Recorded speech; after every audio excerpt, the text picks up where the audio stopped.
Hello YouTube, TechHound here, and this is a review of the HTC Desire 626S from Boost Mobile. Now I just want to add a little note here, if the camera will show it, the phone did crack before I could review it, unfortunately, but I still wanted to put the review up just because I wanted to get the information out there, so there we go.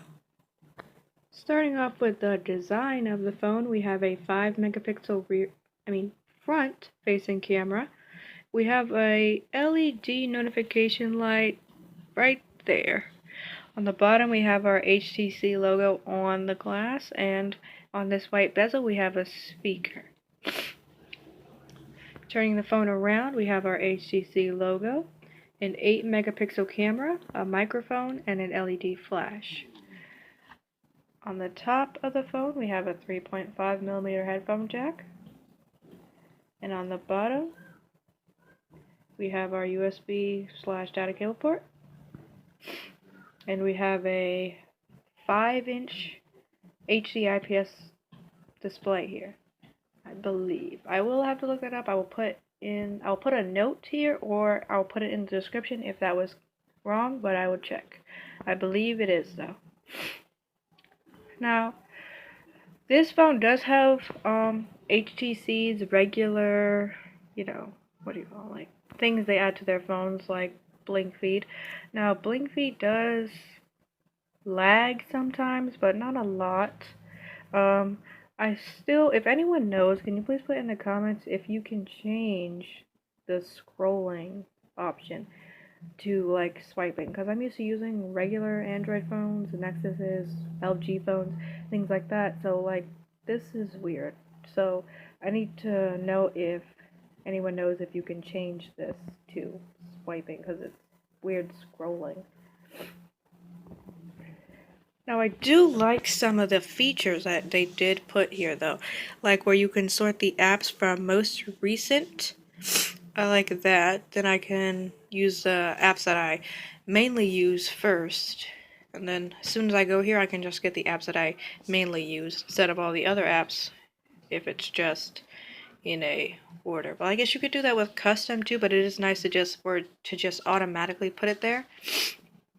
Now going on to hardware, let's find settings. This is just really weird for me, just scrolling. It's so weird. Oh, that's not settings. Okay, I'm gonna pause it and then get to settings and do all that.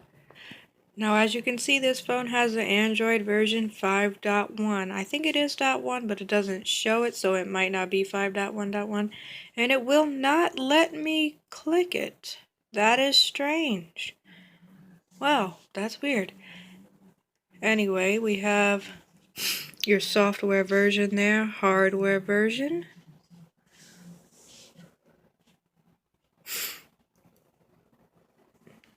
There we go. Now let's go over the camera. Now this is an 8 megapixel camera, so, should be pretty good. I think it can record, okay. I think it can record 720p to 12. I don't know, I'll put a note in here.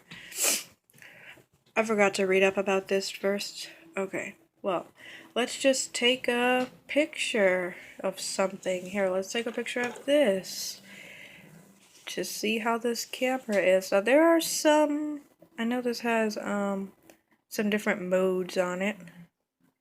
And the front-facing camera, if you didn't know, it took me a while to figure out, the front-facing camera is called selfie.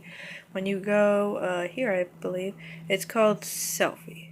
And they have panorama here too, so that's neat. Let's just take a picture. There we go. I want to take a picture of something with more detail. Let me get something. Okay, so I got something with a little bit more detail so the picture can be better and we can see how it works more. Here, this camera does take some pretty good pictures. 8 megapixels, you do expect it to. Zooming in, you do start to see pixels. I don't know if the camera will show it, but you do start to see pixels at about this point. But overall, it's a pretty good camera. Right, so I guess that sums it up for camera. Let's now go on to gaming.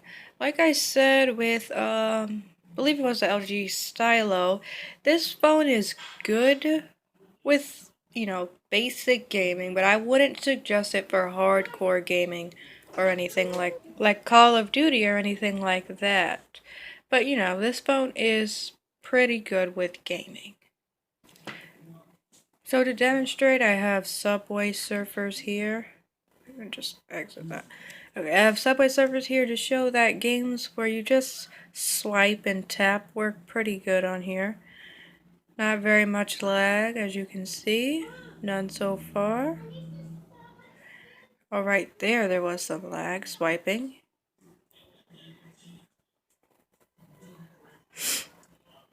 So as you can see, not bad. It's like better than some phones that you would see out there. Definitely not bad. You see some lag here and there, but not a lot, so that's good. Let me just focus this. There we go.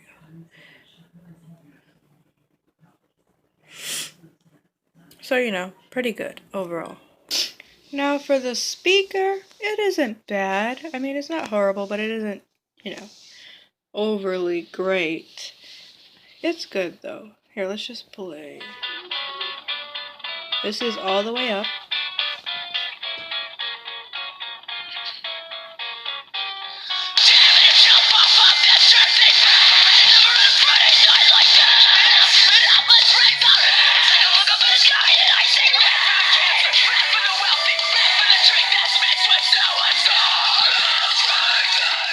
So as you saw there, that was a pretty good speaker. I think that about sums it up for this review. If I missed anything, please tell me in the comments. I feel like I'm forgetting a lot of stuff, but I don't know what. Please like and subscribe, and I'll see you in the next video.